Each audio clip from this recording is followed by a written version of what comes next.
നമസ്കാരം. Bharat T V ലൈവിലേക്ക് സ്വാഗതം. നമസ്കാരം. നമസ്കാരം പ്രശാന്ത് ജി. നമസ്കാരം. ഈ കഴിഞ്ഞ ദിവസം നമ്മൾ കേരളത്തിലെ ഒരു അതിരൂക്ഷമായ അസ്വാഭാവികമായ ഒരു ഭരണഘടനാ പ്രതിസന്ധിയെക്കുറിച്ച് പറഞ്ഞു. അത് ഉടനെ പരിഹരിക്കപ്പെടും അല്ലേ? സ്പീക്കർ ആരാകും, ഡെപ്യൂട്ടി സ്പീക്കർ ആരാകും, അതൊരു പ്രതിസന്ധിയല്ല, അതൊരു ആകാംക്ഷ ജനിപ്പിക്കുന്ന ഒരു സസ്പെൻസ്. സസ്പെൻസ് ത്രില്ലറാണ്, ഹൊറർ അല്ലെന്നേ ഉള്ളൂ. ഹൊറർ അല്ലെന്നേ ഉള്ളൂ. അയൽ സംസ്ഥാനമായ തമിഴ്നാട്ടിലും ഭരണഘടനാ പ്രതിസന്ധി എന്ന് കോൺഗ്രസ് ഇപ്പോൾ കിടന്ന് മുറവിളി കൂട്ടുകയാണ്. ഈ തമിഴ്നാടും കോൺഗ്രസ് തമ്മിൽ എന്ത് ബന്ധമെന്ന് എനിക്ക് മനസ്സിലാകുന്നില്ല. കാരണം ഒരു പണ്ട് മൂപ്പനാരുടെ കാലത്ത് അവര് അല്ല, കാമരാജിന്റെയും മൂപ്പനാരുടെയും ഒക്കെ കാലത്ത് കോൺഗ്രസ് അവരുടെ പച്ചയിൽ പടർന്നു പന്തലിച്ച വടവൃക്ഷമായിരുന്നു. പക്ഷെ അവര് പോയതോടുകൂടി കോൺഗ്രസ് നാല് കാലും ചതിലെടുത്ത കോഴിക്കോടുലായി പോയി, നേരെ നിലത്ത് വീണ. ഇപ്പോൾ അവരുടെ 5 MLA വെച്ച് ഒരു സർക്കാർ രൂപീകരിക്കാൻ പോകും. അത് DMK-യുടെ സഹായത്താൽ ജയിച്ചു വന്നിട്ട് വിജയിന് മെജോറിറ്റി ഉണ്ടെന്ന് അറിഞ്ഞപ്പോൾ വിജയിന്റെ കൂടെ വളരെ വൃത്തികെട്ടൊരു കോൺഗ്രസിന്റെ ഭാഗത്തൊന്നും പ്രതീക്ഷിക്കാത്ത ഒരു സാമാന്യ മര്യാദയോ ജനാധിപത്യ ഒരു ദേശീയ പാർട്ടിയിൽ നിന്ന് ഒരിക്കലും ഉണ്ടാകാൻ പാടില്ലാത്ത ഒരു നയമാണത്. ഇതെനിക്ക് തോന്നുന്നു ഇങ്ങനൊരു നീക്കം കോൺഗ്രസ് തമിഴ്നാട്ടിൽ നടത്തിയിട്ടുണ്ടെങ്കിൽ അത് രാഹുൽ ഗാന്ധിയുടെ ആദ്യത്തെ ഉപദേശമാണ് അല്ലേ? ഈ ചെവി കടിക്കുന്നവർ പറഞ്ഞു കൊടുക്കാതെ രാഹുൽ ഗാന്ധി സ്വന്തം നിലയ്ക്ക് നൽകിയ ഒരു ബ്ലണ്ടർ ഉപദേശമാണ്. നേരെ ചെന്ന് അതിനെക്കുറിച്ച് ഇത്രേ പറയാനുള്ളൂ. തോളിലിരുന്ന് ചെവി തിന്നുക. DMK-യുടെ തോളിലിരുന്ന് DMK-യുടെ ചെവി തിന്നുകയാണ് കോൺഗ്രസ് ചെയ്തത്. അതെ, ഒരു ഭരണഘടനാ പ്രതിസന്ധി ഉണ്ട്, ഇല്ല, അതാണ് നമ്മുടെ ചർച്ച. പക്ഷേ അതിനു മുമ്പ് ഒരു ചെറിയൊരു പാരഗ്രാഫ്. വിജയ് വിളിക്കുന്നു, കോൺഗ്രസ് ദേശീയ നേതൃത്വം ഹൈക്കമാൻഡ് പറയുന്നു തമിഴ്നാട് ഘടകത്തോട് തീരുമാനമെടുക്കാൻ പറയുന്നു. മിനിറ്റുകൾക്കകം തമിഴ്നാട് ഘടകം തീരുമാനമെടുക്കുന്നു. ഞങ്ങൾ 5 പേരും DMK വിട്ടതാ, DMK മുന്നണി വിട്ട് വിജയനൊപ്പം പോകുന്നു. അതിൻ്റെ പിന്നിൽ വലിയൊരു അജണ്ടയുണ്ട്. എന്താണെന്നറിയാമോ? എന്താണ്? എക്കാലവും സോണിയാഗാന്ധിയും രാഹുൽ ഗാന്ധിയും ഒക്കെ ക്രൈസ്തവ സഭകൾക്ക് പ്രിയപ്പെട്ടവരാണ്, ഉറ്റവരാണ് അല്ലേ? ഇവരുടെ റിമോട്ട് ഇരിക്കുന്നത് അവരുടെ കയ്യിൽ. അതുകൊണ്ട് തന്നെയാണ് ഇവിടെ മുസ്ലിം ലീഗിനൊപ്പം ക്രൈസ്തവ സഭകളും മതന്യൂനപക്ഷമായ ക്രൈസ്തവ സഭകളും ഇത്തവണ നമ്മുടെ മന്ത്രിസഭയിലും MLA-മാരുടെ പ്രാതിനിധ്യത്തിലുമൊക്കെ മേൽക്കോയ്മയുണ്ടായിട്ടുണ്ട്. ഇപ്പോൾ മുഖ്യമന്ത്രി ആരും തീരുമാനിക്കുന്നതിലും നിർഭാഗ്യവശാൽ ഉമ്മൻചാണ്ടി ഇല്ലാതായിപ്പോയി. അതുകൊണ്ട് അവർക്കൊരു അവരുടെ ഭാഗത്തുനിന്ന് മുഖ്യമന്ത്രി പദത്തിലേക്ക് വരാൻ പറ്റിയ സണ്ണി ജോസഫ് അല്ലാതെ മറ്റൊരു കക്ഷി അവർ കാണുന്നില്ല. അതുകൊണ്ട് അവർ മുഖ്യമന്ത്രി പദത്തിന് വേണ്ടി പിടിമുറുക്കുന്നില്ല. പക്ഷെ മന്ത്രിമാരുടെ കാര്യം വരുമ്പോൾ വളരെ ക്രൈസ്തവ സഭകളുടെ അവിടെ തനി നിറം ശക്തമായിട്ടുള്ള തനി നിറം നമുക്ക് കേരളത്തിൽ കാണാം. പക്ഷേ തമിഴ്നാട്ടിൽ ഒരു വിഭാഗം ക്രൈസ്തവർ ജോസഫ് വിജയ് എന്ന നമ്മുടെ നടൻ വിജയ്, നമ്മളെല്ലാം പറയുന്നത് തമിഴകം പറയുന്നത് നടൻ വിജയ്, ഇളയ ദളപതി, പക്ഷേ അത് ജോസഫ് വിജയ് ആണ്. ഈ ജോസഫ് വിജയനെ മുഖ്യമന്ത്രി ആക്കുക എന്നത് കേരളത്തിലൊരു കോൺഗ്രസ് മുഖ്യമന്ത്രി അല്ലെങ്കിൽ കോൺഗ്രസ് സർക്കാർ വരുന്നത് പോലെയാണ് തമിഴകത്തെ ഒരു ഗ്രൂപ്പിന് ഈ ജോസഫ് വിജയോടെ മുഖ്യമന്ത്രിയാകുന്നത്. അതുകൊണ്ടാണ് ഡൽഹിയിൽ നിന്ന് ഹൈക്കമാൻഡ് ഇടപെട്ട് 5 MLA-മാരുടെ പിന്തുണ കൊടുത്തത്. CPM കൊടുക്കില്ല എന്ന് ആദ്യം പറഞ്ഞതും ഇപ്പോഴത്തെ അവിടെ അവസ്ഥ എനിക്കല്ല. CPM CPI ഞങ്ങൾ ഏതാണ്ട് ഇന്ന് രാവിലെ വരെ CPM DMK വിട്ടു പോകില്ല, മുസ്ലിം ലീഗും പോകില്ല എന്ന് പറയില്ല. അവർക്കൊക്കെ അവരുടേതായ ചില എത്തിക്സ് ഉണ്ട്. ഈ വിജയ് അല്ല, നടൻ വിജയ് അല്ല, ജോസഫ് വിജയ് എന്ന ഇവാഞ്ചലിക്കൽ സഭയുടെ പ്രചാരകൻ, പ്രചുര പ്രചാരകൻ, താര സ്റ്റാർ ക്യാമ്പയിനർ, അതാണ് വിജയ്. ഈ ഇവാഞ്ചലിക്കൽ സഭയുടെ ലൂതറൻ സഭയുണ്ട്, അങ്ങനെ പല ഇവാഞ്ചലിക്കൽ സഭകളും തമിഴ്നാട്ടിലുണ്ട്. സൗരാഷ്ട്ര ഭാഷയിൽ ബൈബിൾ ഇറക്കിയേറെ വിവാദമായ അതെ. പിന്നെ ഇവരുടെ ലക്ഷ്യം മതപരിവർത്തനം തന്നെയാണ്, ഒരു സംശയവുമില്ല. തമിഴ്നാട്ടിൽ കൂടുതൽ ഹിന്ദുക്കളാണല്ലോ, പ്രശ്നത്തിന് വരെ സംശയമൊന്നുമില്ല. ഹിന്ദുക്കൾ നമ്മുടെ വർഗീയമായി പറയുന്നതല്ല, കമ്മ്യൂണിറ്റി ബേസിൽ ഹിന്ദുക്കളാണ്. അതിൽ ഈ പട്ടികജാതി പട്ടിക വിഭാഗങ്ങൾ അതുപോലെ OBC വിഭാഗങ്ങൾക്ക് വലിയ സ്വാധീനമുണ്ട്.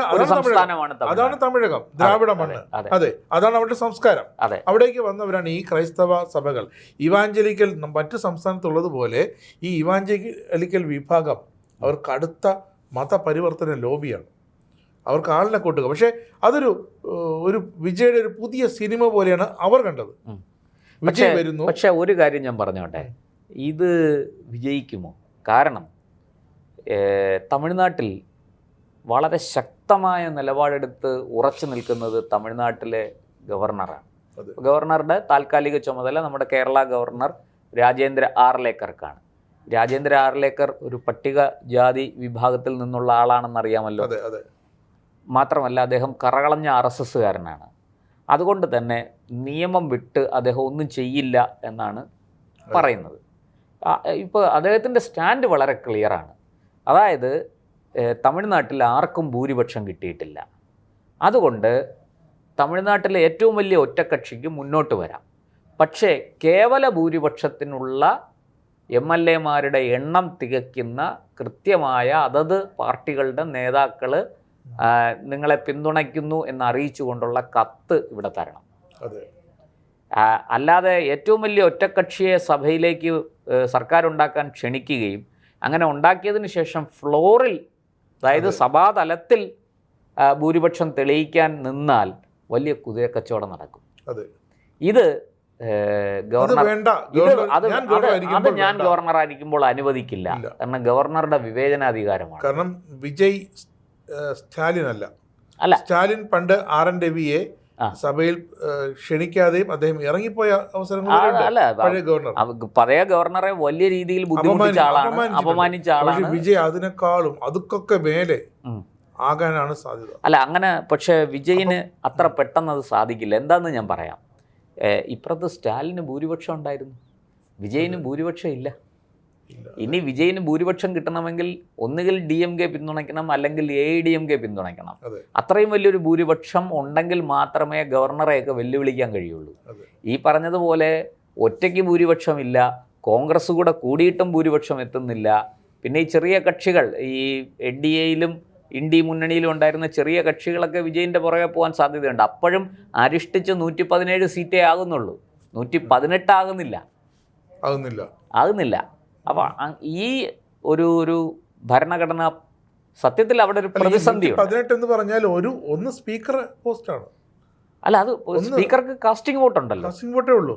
അല്ല, ഞാൻ പറയുന്നത് തത്വത്തിൽ ഒരു സീറ്റ് വിജയുടെ, അഥവാ ഇനി അടുത്ത ഇലക്ഷൻ വന്നാലും വിജയ് 2 സീറ്റിൽ മത്സരം ജയിച്ചു വന്നിരിക്കുകയാണ്. അല്ല, അപ്പോൾ അവിടെ വിജയ് ഒരു സീറ്റ് രാജിവെക്കുമ്പോൾ ടോട്ടൽ സീറ്റുകളുടെ എണ്ണം കുറയും. അതെ, എന്ന് കുറഞ്ഞിട്ടല്ലേ എണ്ണുള്ളൂ. അല്ല, അതൊരു വിഷയമല്ല.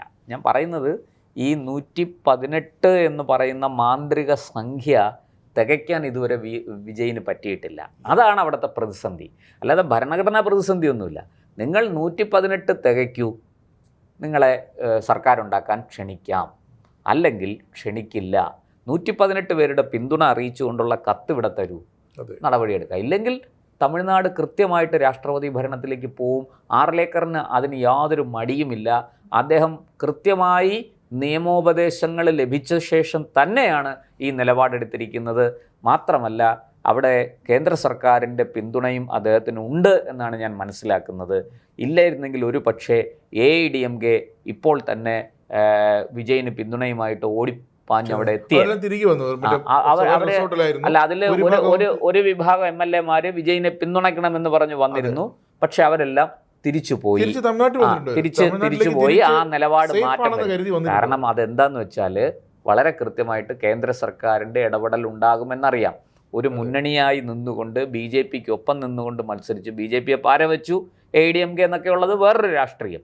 പക്ഷേ അങ്ങനെ മത്സരിച്ചിട്ട് ഇപ്പോൾ ഒരു സുപ്രഭാതത്തിൽ അവിടെ ഞാൻ DMKക്ക് ഫുൾ മാർക്ക് കൊടുക്കുകയാണ്. കാരണം സ്റ്റാലിൻ പറഞ്ഞു കഴിഞ്ഞു, വരുന്ന 6 മാസത്തേക്ക് ഒരു ഇടപാടുമില്ല, ഈ സർക്കാരിനെ മറിച്ചിടാൻ ഞങ്ങൾ ശ്രമിക്കില്ല. അല്ല, അതിൻ്റെ കാരണങ്ങളിലേക്ക് ഞാൻ വരാം. ഒന്നാമത്തെ കാര്യം, അത് മാത്രമല്ല, എന്തുകൊണ്ട് നിങ്ങൾ വിജയിനെ പിന്തുണയ്ക്കുന്നില്ല എന്ന് മാധ്യമപ്രവർത്തകർ ചോദിച്ചപ്പോൾ അദ്ദേഹം പറഞ്ഞ മറുപടി, ജനങ്ങൾ ഞങ്ങളെ പ്രതിപക്ഷത്തെ ആണ് ഇരുത്തിയിരിക്കുന്നത്, ഞങ്ങളെ പ്രതിപക്ഷത്തേക്ക് ജനങ്ങളാണ് മാറ്റിയത്, ആ ജനവിധി ഞങ്ങൾ അംഗീകരിക്കുന്നു, ആ ജനഹിതം ഞങ്ങൾ ഉൾക്കൊള്ളുന്നു. അപ്പോൾ ജനങ്ങൾ ഞങ്ങളെ നിയോഗിച്ചത് പ്രതിപക്ഷത്തിരിക്കാനാണ്. അപ്പോൾ പ്രതിപക്ഷത്തിരുന്നു കൊണ്ട് പ്രതിപക്ഷധർമ്മം നിർവഹിക്കില്ല. സ്റ്റാലിന്റെ മറ്റൊരു ഭരണപരമായൊരു ഒരു തന്ത്രം കൂടിയുണ്ട്. അതായത് ഈ നോക്കൂ, വിജയുടെ ഡ്രൈവറുടെ മകൻ, പിന്നെ ഒരു അംഗരക്ഷകൻ, അങ്ങനെ വിജയ് ഈ തൻ്റെ ഫാൻസ് അസോസിയേഷനിൽ തന്നെ പ്രധാനപ്പെട്ട സംഘടനാ നേതാക്കളെയാണ് വിജയ് നിർത്തി. വിജയുടെ പ്രഭാവത്തിലാണ് ഇവരൊക്കെ ജയിച്ചു വന്നത്. അതെ, അല്ലാതെ ഇവരൊന്നും ഞാൻ ആരും താഴ്ത്തി പറയുന്നില്ല. രാജേഷ് ജി, എനിക്ക് ഒരു വരി പറയാനുള്ളത്, വിജയുടെ പ്രഭാവത്തെക്കാൾ കൂടുതൽ DMK സർക്കാരിനോടുള്ള ആന്റി ഇൻകംബൻസി, ഭരണവിരുദ്ധ വികാരം വളരെ ശക്തമായിരുന്നു. അത് വാസ്തവത്തിൽ അവിടെ അണ്ണാമലയെ മുന്നിൽ നിർത്തി BJP ഏറ്റവും ശക്തമായി മത്സരിച്ചിരുന്നെങ്കിൽ ഒരു പക്ഷേ BJPക്ക് ഇതിനേക്കാൾ കൂടുതൽ സീറ്റുകളും കിട്ടുമായിരുന്നു ഈ പറഞ്ഞതുപോലെ. പക്ഷേ അങ്ങനെ വരുമ്പോഴത്തേക്കും ഒരു പക്ഷേ DMK-ക്ക് കുറെ കൂടെ മുന്നേറ്റം ഉണ്ടാക്കാൻ സാധിച്ചേക്കും. പക്ഷേ എൻ്റെ അഭിപ്രായത്തിൽ അവിടെ സത്യത്തിൽ ബി.ജെ.പിയുടെ അസ്തിത്വം കളഞ്ഞു കുളിച്ചുകൊണ്ട് ഒരു വലിയ ത്യാഗം ചെയ്തിരിക്കുകയാണ്. എന്ന് വെച്ചാൽ എങ്ങനെയും DMK-യെ അധികാരത്തിൽ നിന്ന് മാറ്റണം. DMK ഒരു ദേശദ്രോഹ നടപടികളുമായിട്ട് മുന്നോട്ട് പോവുകയാണ്. വീണ്ടും DMK അധികാരത്തിൽ വന്നാൽ അത് രാജ്യത്തിന് വലിയ ആപത്താണ് എന്നതുകൊണ്ട് BJP അണ്ണാമലയെ വലിയ വിട്ടുവീഴ്ച, അതെ അതൊരു പരിധിവരെ വിജയിക്കുക, ഒരു പരിധിയല്ല, അതാണ് വിജയിച്ചത്. സത്യത്തിൽ ഈ വിജയത്തിന് പോലും കാരണം BJPയുടെ നിലപാടാണ്. BJP പതുക്കെ അണ്ണാമലയും BJPയും പതുക്കെ ADMK-യുടെ പിന്നിലേക്ക് മാറുകയും ADMK-യെ മുന്നിൽ നിർത്തുകയും ചെയ്തു. എന്നിട്ട് വിജയിന് അനുകൂലമായൊരു സാഹചര്യവും അവിടെ ഉണ്ടായത് അതുകൊണ്ടാണ്, ആ നിലപാട് കൊണ്ടാണ്. കാരണം ഭരണവിരുദ്ധ വികാരം വളരെ കൃത്യമായിട്ട് അണ്ണാമല കൂടെ രംഗത്ത് വന്നിരുന്നെങ്കിൽ അത് സ്പ്ലിറ്റ് ചെയ്തേനെ, വിജയിന് അതിന്റെ ദോഷം ഉണ്ടായി. ചിലരൊക്കെ പറയുന്ന കേട്ട് മോദിയും അമിത്ഷായും തമിഴ്നാട്ടിൽ പോയിട്ടൊരു കാര്യം ഉണ്ടായില്ല. പക്ഷേ DMK ഇരിക്കുന്നത് അവിടെ എത്ര സീറ്റ് കിട്ടിയെന്ന് നോക്കുമ്പോൾ മനസ്സിലാവും എന്തിനാണ് അമിത്ഷായും മോദിയും തമിഴ്നാട്ടിൽ പോയത്, പലതവണ പോയത്. അത് മാത്രമല്ല, തമിഴ്നാട്ടിൽ മറ്റൊരു പ്രത്യേകത കൂടി ഉണ്ടായി. ഇപ്പോൾ വിജയിന്റെ കാര്യം പറഞ്ഞല്ലോ താങ്കൾ, ഇവാഞ്ചലിക്കൽ ജോസഫ് വിജയ് എന്നാണ് പേര്, ഇവാഞ്ചലിക്കൽ ഗ്രൂപ്പുകളാണ് സ്പോൺസർ ചെയ്യുന്നത്, ഒക്കെ ശരിയാണ്. പക്ഷെ അതേ വിജയ് ഈ തെരഞ്ഞെടുപ്പ് കഴിഞ്ഞപ്പോൾ, വോട്ടെടുപ്പ് കഴിഞ്ഞ് വോട്ട് എണ്ണുന്നതിന് മുമ്പ് 2-3 കാര്യങ്ങൾ മാറ്റം വരുത്തി. ഒന്ന്, അദ്ദേഹം പറഞ്ഞു ദ്രാവിഡ രാഷ്ട്രീയത്തിനോട് എനിക്ക് വിയോജിപ്പില്ല, പക്ഷേ നിരീശ്വരവാദത്തെ ഞാൻ അംഗീകരിക്കുന്നില്ല. അല്ലല്ല ഇവാഞ്ചലിക്കൽ ഗ്രൂപ്പ് മാത്രമല്ല, അതിനകത്ത് വിജയിന് അപകടം മനസ്സിലായി. ഈ ഇവാഞ്ചലിക്കൽ ഗ്രൂപ്പിനെയും കൊണ്ട് നടന്നാൽ വിചാരിക്കുന്നത് പോലെ നമുക്ക് അധികാരത്തിൽ കയറാൻ സാധിക്കില്ല എന്ന് മനസ്സിലായി. അതിൻ്റെ കാരണം കൂടി ഞാൻ പറയാം. വളരെ കൃത്യമായിട്ട് വിജയ് പറഞ്ഞു, ഒരു സ്പിരിച്വൽ മതേതരത്വമാണ്, ആത്മീയ മതേതരത്വമാണ്, മതാതീത ആത്മീയതയാണ് എൻ്റേത് എന്നാണ് പറഞ്ഞത്. 1. 2, ഹിന്ദിയോട് എനിക്ക് വിരോധവുമില്ല, അനാവശ്യമായി ഹിന്ദിയെ പ്രോത്സാഹിപ്പിക്കാനും ഞാനില്ല. ഇത് ഹിന്ദി പഠിക്കാൻ താല്പര്യമുള്ളവർ പഠിച്ചോട്ടെ, ഹിന്ദിയോട് അനാവശ്യമായ ഒരു വിരോധവും. DMK-യുടെ പോളിസി അല്ല എൻ്റെ പോളിസി, തമിഴ്നാടിന്റെ പോളിസി അല്ല. തീർച്ചയായിട്ടും DMK മുന്നോട്ട് വെച്ച 2 കാര്യങ്ങൾ, 1 നിരീശ്വരവാദം, 2 ഹിന്ദി വിരോധം. ഞാൻ ഇത് രണ്ടിനും ഇല്ല, ഇത് രണ്ടും എൻ്റെ വിഷയമല്ല എന്ന് വിജയ് പറഞ്ഞു. 3-മത്തത്, തിരുച്ചെന്തൂർ അമ്പലത്തിൽ ഞാൻ ഹിന്ദുവാണ് എന്ന് സത്യവാങ്മൂലം എഴുതി കൊടുത്തിട്ട് പ്രവേശിച്ചു. അതൊരു ചെറിയ കാര്യമല്ല. കാരണം വിജയിൻ്റെ അമ്മ ഹിന്ദുവാണ്, മലയാളി ഹിന്ദു നായർ സ്ത്രീയാണ്, അച്ഛൻ CSI നാടാരാണ്. അപ്പോൾ ഈ അച്ഛനും അമ്മയും സ്നേഹിച്ച് വിവാഹം കഴിച്ചവരാണ്. അതൊക്കെ ചരിത്രം. ശിവാജി ഗണേശൻ അവരുടെ വിവാഹത്തിന് പൂമാല എടുത്തു കൊടുത്തതും പിന്നീട് വിജയ് ജനിച്ച് 6-7 വർഷം കഴിഞ്ഞ് പിന്നെ പള്ളിയിൽ വെച്ച് വിവാഹം നടന്നതും ഒക്കെ ചരിത്രമാണ്. അച്ഛൻ്റെ അമ്മയുടെ വിവാഹത്തിൽ വിജയ് പങ്കെടുത്തതിൻ്റെ ചിത്രങ്ങളൊക്കെ പുറത്തു വന്നിട്ടുണ്ട്. ഇപ്പോൾ അതൊക്കെ വൈറലാണ്. അപ്പോൾ അങ്ങനെയുള്ള വിജയ് കൃത്യമായിട്ട് തൻ്റെ അമ്മയുടെ പാരമ്പര്യം കൂടി, ആ തായ് വഴിക്കുള്ള പാരമ്പര്യം കൂടി ഞാൻ ഉൾക്കൊള്ളുന്നു എന്ന് തമിഴ്നാട്ടിൽ കാണിച്ചിരിക്കുകയാണ്. അത് സത്യത്തിൽ അവിടെ വളർന്നു വരുന്ന BJPയും ഹിന്ദുത്വ രാഷ്ട്രീയവും, അതായത് ദ്രാവിഡ രാഷ്ട്രീയത്തിന് ബദലായിട്ട് എപ്പോഴും നമ്മൾ ഒന്ന് നശിക്കുമ്പോൾ അത് മറ്റൊന്നിന് വളമായി മാറും, ഒന്ന് ചീഞ്ഞ് മറ്റൊന്നിന് വളമാകും. ഇവിടെ ദ്രാവിഡ രാഷ്ട്രീയം നശിച്ചാൽ വളരുക ദേശീയ രാഷ്ട്രീയമാണ്. അത് വിജയിന് മനസ്സിലായി. ആ ദേശീയ രാഷ്ട്രീയം എന്ന് പറയുന്നത് ഹിന്ദുത്വ രാഷ്ട്രീയമാണ്. അത് തമിഴ്നാട്ടിൽ വളരാൻ വളരെ എളുപ്പമാണ്. നല്ല വളക്കൂറുള്ള മണ്ണാണ് തമിഴ്നാട്. അത് വിജയിന് അറിയാവുന്നത് കൊണ്ട് തന്നെയാണ് ഈ ഇവാഞ്ചലിക്കൽ സാധനങ്ങൾക്കൊരു മൂക്ക് കയറിട്ടുകൊണ്ട് ഞാൻ ഹിന്ദു കൂടിയാണ് എന്ന് പറഞ്ഞ് രംഗത്ത് വന്നിരിക്കുന്നത്. ഒരുപക്ഷെ അത് വോട്ടിനും അധികാരത്തിനും ഒക്കെ വേണ്ടിയിട്ടാകാം. പക്ഷേ അവിടുത്തെ ഹിന്ദുക്കളുടെ ഏകീകരണം സംഭവിക്കുന്നു, ഹിന്ദു വോട്ട് ബാങ്ക് ഉണ്ടാകുന്നു എന്ന് കൃത്യമായി തിരിച്ചറിഞ്ഞിട്ട് തന്നെയാണ് വിജയ് ഇങ്ങനൊരു നിലപാടെടുത്തത്. ഈ ഹിന്ദു ഏകീകരണവും ഹിന്ദു വോട്ട് ബാങ്കും DMK അംഗീകരിക്കുന്നില്ല, അതിനെ എതിർക്കുന്നു. അവർക്ക് അതിനെ എതിർത്തേ പറ്റുള്ളൂ. ആ രാഷ്ട്രീയത്തിലാണ് അവരുടെ ഭാവി. അതുകൊണ്ട് ആ ദ്രാവിഡ രാഷ്ട്രീയം നിരീശ്വരവാദത്തിൽ അധിഷ്ഠിതമായ ഹിന്ദു വോട്ട് ബാങ്കിന് വിരുദ്ധമായ ആ ദ്രാവിഡ രാഷ്ട്രീയം പറഞ്ഞു മാത്രമേ DMKക്ക് മുന്നോട്ട് പോകാൻ പറ്റുള്ളൂ. ഒരു പരിധിവരെ ADMKക്കും. ADMK നിരീശ്വരവാദികളല്ല എന്ന് മാത്രമേ ഉള്ളൂ. പക്ഷേ ദ്രാവിഡ രാഷ്ട്രീയത്തെ തള്ളിപ്പറയാൻ അവരും തയ്യാറല്ല. നോക്കൂ, പക്ഷെ വിജയ് വ്യത്യസ്തനാണ്. ദ്രാവിഡ രാഷ്ട്രീയത്തെ തള്ളി പറഞ്ഞില്ല, പക്ഷേ എൻ്റെ രാഷ്ട്രീയം ഇതാണെന്ന് പറയുകയും ചെയ്തു. ഇതാണ് അവിടെ തമിഴ്നാട്ടിൽ ഉണ്ടായിക്കൊണ്ടിരിക്കുന്ന രാഷ്ട്രീയ രാസമാറ്റം. ഒരു കെമിക്കൽ റിയാക്ഷൻ തന്നെയാണത്. ആ രാഷ്ട്രീയ രാസമാറ്റം തമിഴ്നാട്ടിനെ എങ്ങോട്ട് കൊണ്ടുപോകുമെന്നുള്ളതാണ് ഇപ്പോൾ രാഷ്ട്രീയ നിരീക്ഷകർ ഉറ്റുനോക്കുന്നത്.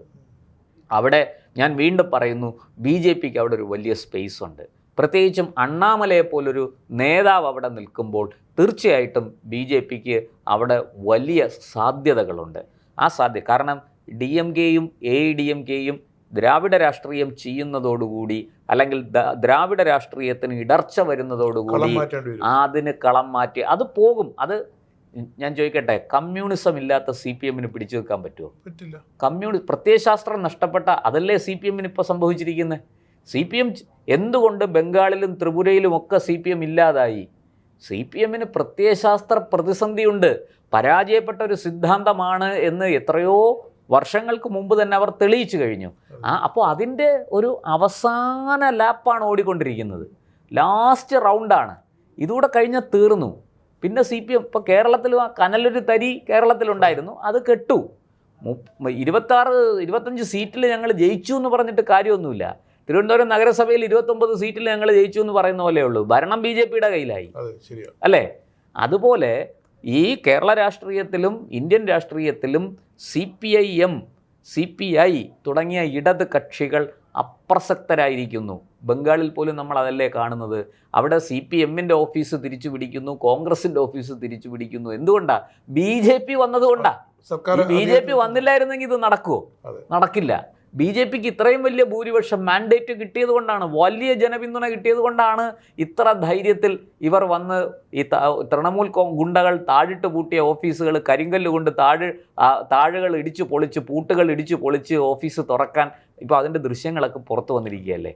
CPM, കേരളത്തിലെ CPMകാർ പോലും അത് ആഘോഷിക്കുന്നുണ്ട്. സത്യത്തിൽ നന്ദി പറയേണ്ടത് അമിത്ഷായോടാണ്. അപ്പോൾ ആ മാറ്റം, അപ്പോൾ ഇന്ത്യ മുഴുവനും ഉണ്ടായിക്കൊണ്ടിരിക്കുന്ന ആ മാറ്റം തീർച്ചയായിട്ടും തമിഴ്നാട്ടിനും ബാധകമാണ്. എന്തായാലും ഒരു കാരണവശാലും CPMും CPIയും DMK മുന്നിൽ വിട്ടു പോകില്ല. കാരണം പോയാൽ അതൊരു ആത്മഹത്യാപരമായ അവർക്കറിയാം. ഞാൻ പോകില്ല, ഉള്ള വോട്ട് ബുദ്ധി ഉണ്ടെങ്കിൽ പോകില്ല. അതെ, അവർ ജയിപ്പിച്ച് വിട്ട് ഇത്രയും കാലം അവർ 1-2 സീറ്റുകൾ ജയിപ്പിച്ചുകൊണ്ടിരുന്നത് ഈ വിജയ് എന്ന് പറയുന്നത് ഒരു താൽക്കാലിക പ്രതിഭാസമാണോ അല്ലയോ എന്ന് തീരുമാനിക്കാൻ നമ്മൾ സ്റ്റാലിൻ്റെ വാക്കുകൾ വളരെ ശ്രദ്ധിക്കണം. 6 മാസമാണ് സ്റ്റാലിൻ പറഞ്ഞത്. 6 മാസം ഞാൻ ഈ സർക്കാരിനെതിരെ ഒന്നും ഞങ്ങൾ ചെയ്യില്ല. 6 മാസം സമയം കൊടുക്കും. അല്ല, എന്നിട്ട് സ്റ്റാലിൻ പറയുന്നത് എന്താ? അതായത് ഞങ്ങൾ കൊണ്ടുവന്ന ജനകീയ നയങ്ങൾ, ജനക്ഷേമ പ്രവർത്തനങ്ങൾ ഇത് തുടരണം. വിദ്യാലയങ്ങളിലെ പ്രഭാത ഭക്ഷണമെങ്കിലും തുടരണം എന്നാണ് സ്റ്റാലിൻ പറഞ്ഞത്. അപ്പോൾ അത് തുടർന്നില്ലെങ്കിൽ 6 മാസം കഴിയുമ്പോൾ ഞങ്ങൾ പണി തുടങ്ങും. അപ്പോൾ വിജയ് ഒരു താൽക്കാലിക പ്രതിഭാസമാണോ അല്ലയോ എന്ന് തെളിയിക്കാൻ മുഖ്യമന്ത്രിയാണോ എന്നാണ് നമുക്കറിയേണ്ടത്. കാവൽ മുഖ്യമന്ത്രി അല്ല, കാവൽ മുഖ്യമന്ത്രി എന്തായാലും ആവില്ല. കാരണം രാഷ്ട്രപതി ഭരണം വന്നു കഴിഞ്ഞാൽ അത് ഇല്ലാതെ അതൊന്നും പറ്റില്ല. അപ്പോൾ ഇപ്പോൾ കാവൽ മുഖ്യമന്ത്രി സത്യത്തിൽ സ്റ്റാലിനാണ്. അതിപ്പോൾ വിജയിന് ഫ്ലോറിൽ ഇത് തെളിയിക്കാൻ പറ്റിയില്ലെങ്കിൽ ഈ പറഞ്ഞതുപോലെ അത് ആ കാര്യത്തിൽ ഒരു തീരുമാനമാകും. പക്ഷേ വിജയ് അങ്ങനെ ഭൂരിപക്ഷം തെളിയിച്ച് ഫ്ലോറിലെത്തി 6 മാസം കഴിഞ്ഞു മാത്രമേ DMK പ്രതിപക്ഷത്തിൻ്റെ എന്താ പറയുക ധർമ്മം നിർവഹിക്കാൻ ആരംഭിക്കുകയുള്ളൂ. അതുവരെ നമുക്ക് സമയമുണ്ട് ഈ താൽക്കാലിക പ്രതിഭാസമാണോ അല്ലയോ എന്നറിയാൻ. ഇപ്പോൾ ഗവർണറുടെ നിലപാട് വളരെ നിർണായകമാണ്. ഗവർണർ അസന്നിഗ്ധമായിട്ട് പറഞ്ഞു കഴിഞ്ഞു, കൃത്യമായിട്ട് 118 പേരുടെ പിന്തുണ തെളിയിക്കുന്ന കത്ത് കൊണ്ടുവന്നാൽ മുഖ്യമന്ത്രിയാകാം. വിജയ് ഇപ്പോഴൊരു ഏറ്റവും പുതിയ സംഭവവികാസത്തിൽ പുതിയൊരു ഭീഷണി മുഴക്കിയിട്ടുണ്ട്. DMKയും AIDMKയും ഒരുമിക്കുകയാണെങ്കിൽ തൻ്റെ എല്ലാ MLAമാരും രാജിവെക്കുമെന്ന്. ആ ഒരു ഏറ്റവും പുതിയ ഭീഷണി. അത് കാരണം എന്ന് വെച്ചാൽ വിജയിന് വളരെ കൃത്യമായിട്ട് വിജയിൻ്റെ പുറകിൽ ആളുണ്ട്. അല്ല, വിജയൻ ഇതൊക്കെ നിസ്സാരമുള്ളതെന്ന് പറയാം. ഈ രാജി ഇത്രയും ജനങ്ങൾ മാൻഡേറ്റ് കൊടുത്ത് ജയിപ്പിക്കുക, പെട്ടെന്ന് ഞങ്ങൾ ജനങ്ങളോട് ചോദിക്കാതെ, ജനങ്ങൾ ജയിപ്പിച്ചു വിട്ടവർ ജനങ്ങളുടെ അഭിപ്രായം തേടാതെ, ജനഹിതം തേടാതെ അത് രാജിവെക്കുമെന്ന് പറയുക രാഷ്ട്രീയമല്ലേ? ഈ പറയുന്നതെല്ലാം പ്രവർത്തിക്കുമോ? ഇല്ല. ശരിക്കും അങ്ങനെയല്ലേ വേണ്ടത്? അല്ല, ഇനി ഏതെങ്കിലും ഒരു രാഷ്ട്രീയ നേതാവ് അതല്ലേ വേണ്ടത്? അല്ല, അതാണ് വേണ്ടത്. അങ്ങനെ നമുക്ക് ഇന്നിപ്പോൾ തമിഴ്നാട്ടിൽ നിന്നൊന്നും അത് പ്രതീക്ഷിക്കാൻ കഴിയില്ല. മാത്രമല്ല, ഇവിടുത്തെ മറ്റൊരു പ്രശ്നം, ഈ വിജയ് പറഞ്ഞ ഉടനെ ഈ ജയിച്ചു വന്ന MLAമാരെല്ലാം രാജിവെക്കുമെന്നാണ്. അങ്ങനൊരു സാഹചര്യം ഉണ്ടായാൽ ഇതിൽ വലിയൊരു വിഭാഗം വേണേൽ DMKയ്ക്ക് ഒപ്പം പോവും, അല്ലെങ്കിൽ AIDMKയ്ക്ക് ഒപ്പം പോവും. പിന്നെ അപ്പുറത്ത് BJP കാണാനാണോ ഇരിക്കുന്നത്? കാരണം ഈ കേന്ദ്ര ഭരണം കയ്യിലുള്ള അമിത്ഷായെ പോലൊരു രാഷ്ട്രീയ ചാണക്യൻ അങ്ങനെ വന്നാൽ വിജയിന്റെ പാർട്ടിയെ പിളർത്തും. വിജയ് ഒഴിച്ച് മറ്റ് 107 പേരും ഏതാണ്ടൊക്കെ അവർക്കൊരു രാഷ്ട്രീയത്തിലേക്കുള്ള അവർക്കൊരു എൻട്രി കിട്ടിയിരിക്കുകയാണ്. ബിഗ് എൻട്രിയാണ്. അവരൊന്നും ഗ്രീൻ ചാനലാണ്. അങ്ങനെ വിജയ് പറയുന്നത് കേട്ടിട്ട് എടുത്തുചാടി രാജിവെച്ചൊന്നും ആരും പോവില്ല. അതൊക്കെ ഞാൻ പറയണ അതിലൊരു പകുതി പേരെങ്കിലും അതിനെതിരെ ചിന്തിക്കില്ലേ? അപ്പോൾ രാഷ്ട്രീയം എപ്പോഴും അങ്ങനെയാണ്. അത് ഈ പറഞ്ഞതുപോലെ പൂച്ചയെ പോലെയാണ്, എങ്ങനെ വീണാലും 4 കാലിൽ നിലത്തെത്തും. ഇരിക്കട്ടെ, ഒരു കാര്യം വ്യക്തമാണ്, ഗവർണർ അവിടെ ഒരു കൃത്യമായ ഭൂരിപക്ഷം, കേവല ഭൂരിപക്ഷം തെളിയിക്കാൻ വിജയിന് സാധിച്ചില്ലെങ്കിൽ ഗവർണർ തീർച്ചയായിട്ടും രാഷ്ട്രപതി ഭരണത്തിന് ശുപാർശ ചെയ്യും. അത് അദ്ദേഹത്തിൻ്റെ വാക്കുകളിൽ നിന്ന് വ്യക്തമാണ്. അദ്ദേഹം ഒരു തരത്തിലുള്ള വിട്ടുവീഴ്ചയും ചെയ്യുമെന്ന് തോന്നുന്നില്ല. അത് ചെയ്യേണ്ട ആവശ്യവുമില്ല. കാരണം അങ്ങനെ ചെയ്താൽ കുതിരക്കച്ചവടത്തിനുള്ള അവസരമാണ് അദ്ദേഹം സൃഷ്ടിക്കുന്നത്. അത് ആർലേക്കറിനെ പോലൊരു ഗവർണർ ഒരിക്കലും ചെയ്യുമെന്ന് ഞാൻ കരുതുന്നില്ല. കാരണം അദ്ദേഹത്തിൻ്റെ ഇതുവരെയുള്ള പാരമ്പര്യം അതാണ്. അതുകൊണ്ട് നമുക്ക് കാത്തിരിക്കാം തമിഴ്നാട്ടിൽ എന്താണ് കേരളത്തിനും അതൊരു പാഠമാണ്. കേരളത്തിനും അതൊരു പാഠമാണ്. അതെ, ഏത് സർക്കാർ വന്നാലും ഭരണഘടനാ വിരുദ്ധമായ, നിയമവിരുദ്ധമായ, ചട്ടവിരുദ്ധമായ കാര്യങ്ങൾക്ക് നിങ്ങൾ പരിശ്രമിക്കേണ്ട, അത് ഗവർണർ അനുവദിക്കില്ല എന്ന ശക്തമായൊരു സന്ദേശം കൂടി ഈ ഒരു സംഭവത്തിലൂടെ അദ്ദേഹം നൽകുന്നുണ്ട്.